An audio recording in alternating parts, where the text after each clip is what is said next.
Hello, welcome to my channel. You're on Eva J's Mystical Messages, and today is day number 15 of the meditation with Metatron. One of the things that I have to point out regarding these meditations is that they get longer and longer. So while I'm go into the zone and I'm doing the meditations, I'm noticing that I'm writing more and more. My hand's getting more and more cramped too, but that's beside the point. At any rate, so this could go more than 20 minutes, who knows? I'm going to try and do a little discussion after I'm done and show you a few things, but at any rate, this is day number 15. Today is February 13th, 2025, and here we go. I started out by saying I'm always amazed by people's creativity. I had been watching videos about people taking paper and making objects out of old scrap paper instead of throwing it away and just discarding it. So that's the backstory there. How they take something that people otherwise might toss into the waste bin and create beautiful works of art. Metatron says, yes, that is a magical way of the universe, of how the universe works. The use of things that would otherwise be scrapped is one of the ways you can discover the beauty around you. People are often the same. They view themselves as being less than worthy, but then, like a butterfly, they emerge from their cocoon and emanate that universal beauty. I said, yes, I think I see that. On the surface, we are like those scraps of paper, and we are able to, by our decisions, decide if what we are doing is for our highest good. Is that the idea? To which Metatron says, indeed it is. What are you now thinking about? I'm remembering the time when I was in the Youth of Unity. When we talked about the band yesterday, I spent much of the day reflecting on that. Then this morning, as you were talking, I started thinking about the YOU, about how at the time I was willing to do everything for it, and then I got hurt by it. How do I know when I put too much energy into something? And Metatron says, you feel it. Do you remember when you said that you got the feeling in your chest and how it made you feel good or bad given certain situations? You will feel that pull. If the experience was not to your liking, take note on how you respond to it. The tightening up is like like a fist. Try this. Clench your fist as tight as you can. Could you, in that stance, do anything with your hand? I said, no. It's like I'm shut off from any flow of energy. And he says, you can release it now. Okay. This is what happens. Your chest will feel that tenseness and you will have no means of energy flow. When that happens, it is your spirit and guides telling you to let it go. I said, like that song. And Metatron says, yes, music has a way of giving you messages. Even music without words is going to move you towards the results you desire. That is why we say, listen to the voice within. That is the wisdom of your guides telling you that the path you are on is the right one. I said, am I on the right path trying to communicate with Nigel and Sunshine with the rods and pendulum? My Metatron says, I believe you are. You hear something here, and then you apply that to your questions. Yesterday, you got yes answers for both Nigel and Sunshine because you were in tune with the ideas expressed. If you had asked a no question, there would have been a sort of tightening in your chest before the answer emerged. Try and notice this the next time you use the rods. The sense that you almost anticipate the answers will build up in you. I said, I never noticed that before. I try really hard to not move my arms or hands when I use them, but sometimes it feels as though I am moving them. Metatron says, no, you are not moving them. That is the energy of your guides. Speaking of which, Nigel, Sunshine, are you going to sit quietly or say something? Sunshine says, that depends. Are you going to pipe down and let us say something? And Nigel says, Sunshine, that wasn't very nice. And Sunshine says, oh, come on, Nigel. He gets even more long-winded than you. That's generally a tall order, too. Metatron says, okay, Sunshine, you're living up to your name, I see. let's go down to brass tacks. Yvette, you mentioned the youth groups earlier. I know that you have dealt with a great deal with that. Let's see what we can give you a closure on today. I said, well, you and TC helped me to get closure yesterday. Nigel and Sunshine both reaffirmed to me that not very many of the kids who I went to school with still played their instruments. Is that really true? Metatron says, yes, it is. Many went their own ways, got married, raised families, pursued careers. The memories of the past experiences isn't so heartbreaking or bad, it just is. TC hoped that some of them would continue to play, but interests change. Yours did. I said, that makes sense. Metatron says, look at what happened with you and Unity. You still love the teachings and the ideals of it, but in some instances, you are blocked by what happened with it. I said, do you mean the conference? And Metatron says, yes. And I said, I was so hurt by that. I wanted to go to conference so badly.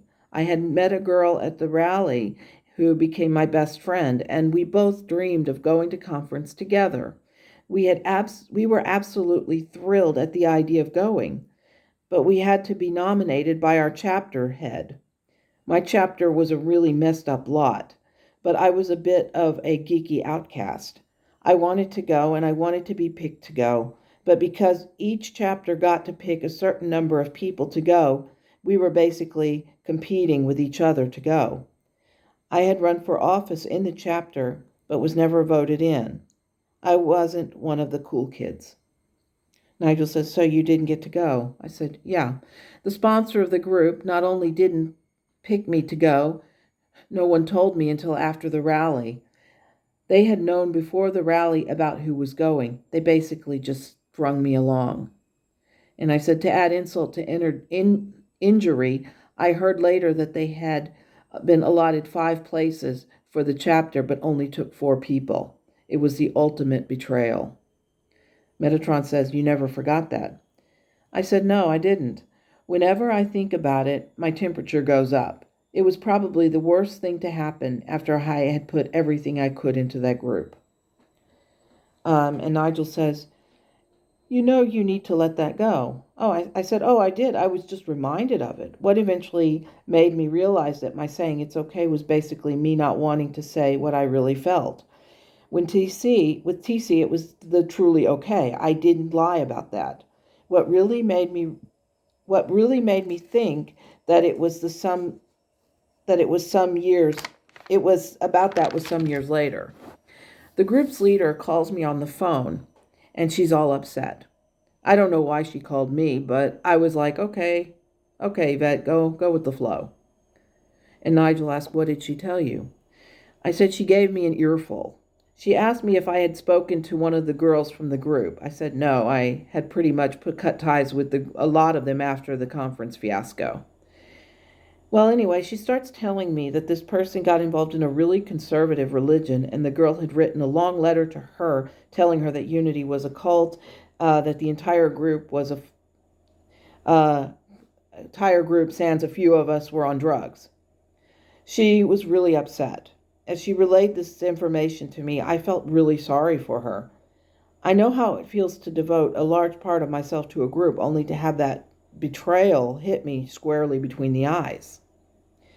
And Sunshine says, you never hit her with that when she was down. I said, oh, I wanted to. And I think I may have mentioned the conference, but I do know that I told her that the one thing that was most significant, I not now or ever took drugs. I took the teachings to heart, and I told her that I always felt like I was an outcast. And Nigel says, you weren't. You lived up to what the group was supposed to be about. I said, yeah, that's what I concluded. My thoughts were, after the call, maybe I didn't need the conference as much as I thought I did. But still, it would have been awesome if it had happened. And Metatron says, you left a bigger impact by not going than you would have had you gone. But it was not okay. You were hurt and angry. The thing you need to realize is that it is okay to feel hurt and angry. There are no spiritual books that say it is not okay to feel hurt or angry. You, like so many others, need to recognize you feel the things you feel. That's okay to say, yes, I am angry. You recognize that when you made a mistake and uh, and angered someone else.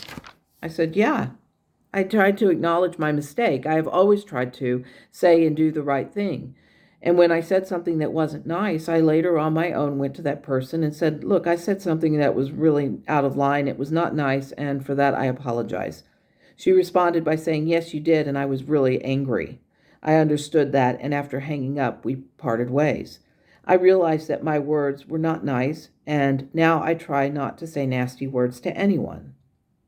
I'm not saying that I'm perfect. I'm just saying that I think that saying it's okay is not always the right response. Metatron says, you understand that now. I believe that was the closure you needed. I said, I thought about it. I thought it might have been with the sponsor. Metatron says, oh, that will come later.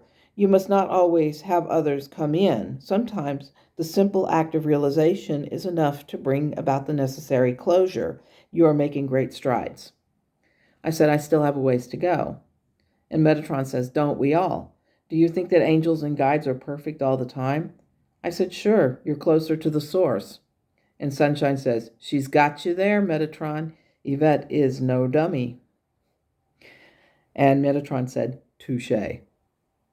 Nigel says, I believe you are much smarter than so many of the people who wanted to keep you away from learning. You do recall what you did when you moved away from home. I said, yes, I went and bought books.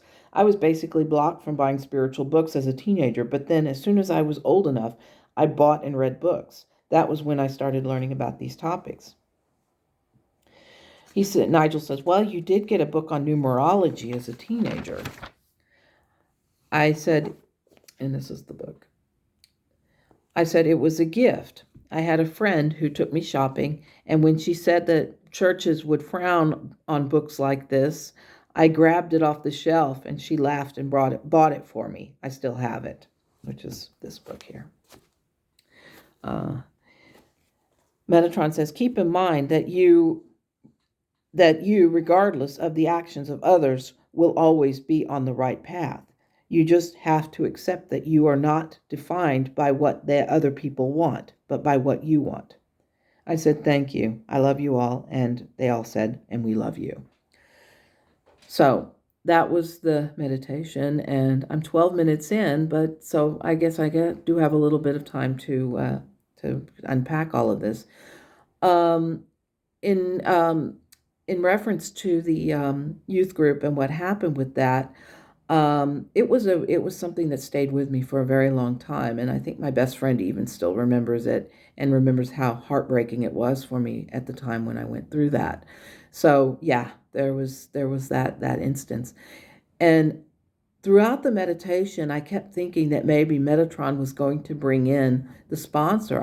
I don't think she's, I haven't followed where she is or what she's doing, but she was an older lady at the time. She was probably close to my age, if not a little bit older, when she was a sponsor. And so that was like 35 years ago. So I'm guessing that either she's transitioned or she's pretty close to transitioning. I have no idea. I have not touched base with her. I don't know where she is or what she's doing. And to be totally frank, I really am not concerned with it. I liked her at the time. I thought she was a pretty nice person, but I think this was a mistake on her part. I think that she, erred when she made the decision, but it was her decision to make, not mine. So, I'm not going to rub any salt into any wounds here. But I will say that it was a very difficult time. I didn't have an easy childhood. I had a lot of issues that I had to contend with. And one of the things was I was adamantly against drugs. I had grown up around alcoholism. My father was an alcoholic.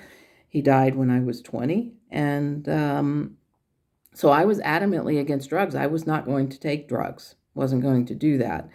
And even today, I am of the mindset that if I ever drink too much cola or any alcohol or so, I'm always very, very careful that if I start to feel like I'm, addictively drawn to something, then I will stop. I will not do the things that would otherwise cause me to sink into some kind of addictive tendency.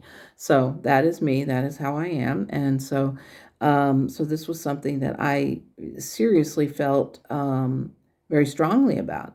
And I pondered whether or not I needed the conference, or if these other kids that were possibly experimenting with drugs, if they needed the conference more than I did. So that was the kind of, as I became an adult, that was kind of where I landed on that. So I don't know if it was necessarily that I needed closure today with that, but I did need closure with the "it's all right" thing. And I think that I am getting that, and I'm understanding when it's okay to say "it's all right" and when it's okay to say "no, I am very angry and I don't like this." So that is where I'm at. And I think that kind of confirmed for me where the pendulum said yesterday, and also where Metatron and my guides are saying, no, you can say you're angry. You can say it's not okay, and you can move on from that. So I wish you a wonderful day. Sorry, this got a little bit longer, but yeah, when you have 10 or 11 pages of written material to read through, then that is what happens. And at some point, I really do need to, this book is getting very full, and I really need to type it in the computer. So maybe at some point I will do that and post the manuscript somewhere. But at any rate, until then, I wish you a wonderful day. Take care, and as always, namaste.